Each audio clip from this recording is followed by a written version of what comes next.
Well, hello there, you beautiful, beautiful, amazing, wonderful people. This is video 3 of 3, but it's just a quick one. Because, look, a few people had reached out to me after J Embree put out a video, and that video was discussing Bethany and Dylan. And he was talking, oh, by the way, you're looking absolutely amazing. Absolutely amazing. Well done. But anyway, I digress. So yeah, J Embree had done a video about Dylan and Bethany and the potential that they had deleted stuff on their phones. It's spoken about forensic downloading. It said that in the PCA it spoke about the fact that after they'd done forensic downloads of the phones, it was then ascertained specific details about the crime itself, and it would seem that they ascertained certain elements of the crime from that information that they obtained. But, look, and I love Pavarotti. I love him. Brilliant guy. Flashed his eyes as well. He's got eyes very similar to mine. Blue. Did you catch it? If not, go check out his video. But anyway, yeah. Look, I'm not going to sit here and say that I know how US law works. But I'm unsure if there's what I don't want people to do, because there's a few people in my comments, there's a few people in emails who are saying, look, they'd hidden stuff, they'd deleted stuff, how come they haven't been arrested for deleting stuff, this, that and the other? And look, I'm not sure, and maybe the greater community can clear something up. Because I feel that what happens is when there are people who are around a crime, say you've got Bethany and Dylan, for instance, we know very early on they would have obviously been questioned, and it's very likely that law enforcement would have taken their phones to see what was on there. Now, I believe that when they talk about forensic download, what they're basically saying is they extract all the information off the phones. And that becomes part of the documentation that goes into the record.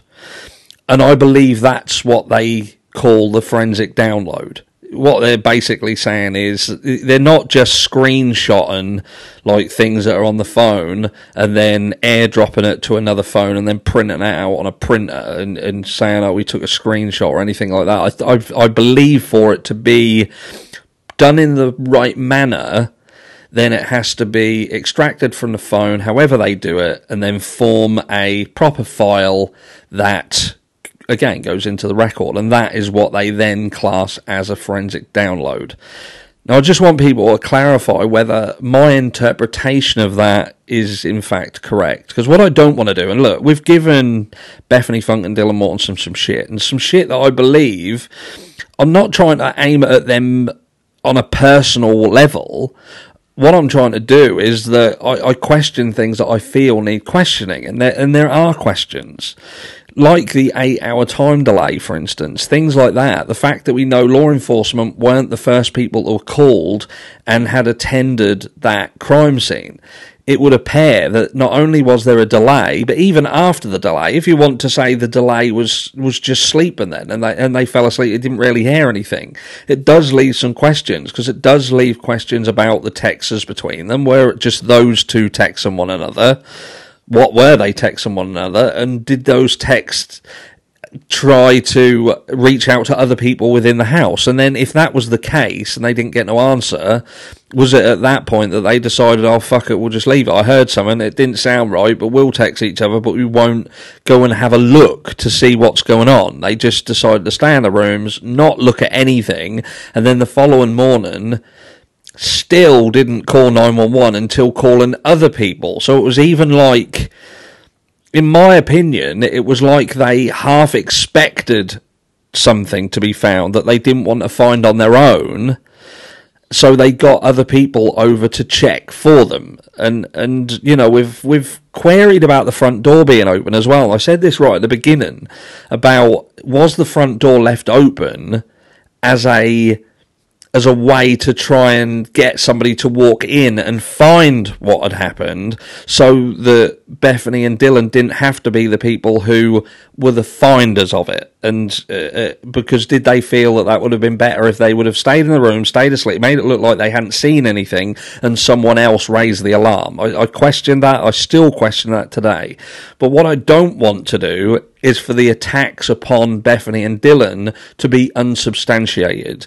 And when I now see a lot of people in the community saying that they were physically deleting, they had hidden things, and it needed to be obtained from their phones in a specific way, I don't want that to happen if it isn't right, because that's not what we want to do as a community to try and prove our point. We want our points to be proven based on the right things. Do you know what I mean?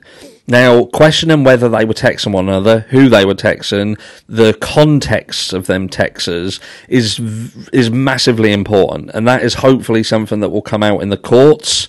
But it concerns me that it would seem that they're not going to be part of it. They're not. They were going to call Bethany Funk previously for potential exculpatory evidence, and that was seemingly brushed aside, and we've said this multiple times with the grand jury, it kind of superseded that. She was booted to the side. I still think there would have been relevance to go ahead with the interview that was planned there. So why didn't that interview still go ahead? I don't understand that, but hopefully later on that will all become clear. There'll be clarity.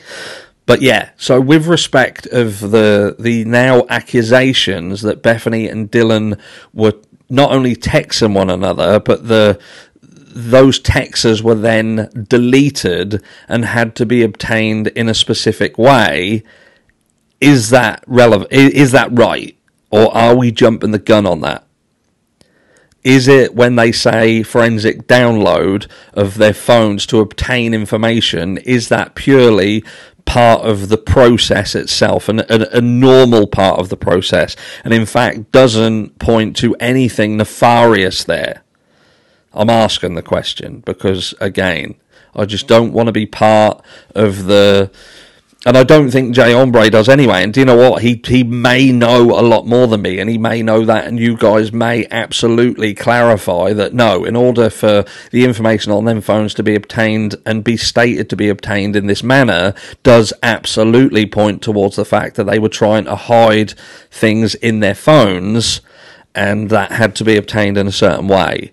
Because if that's the case, then that's massively different. And yeah, it does even further raise questions as to what did they actually know and when did they know it. And if they knew something and they knew it earlier, much earlier than when law enforcement were contacted, then why is that?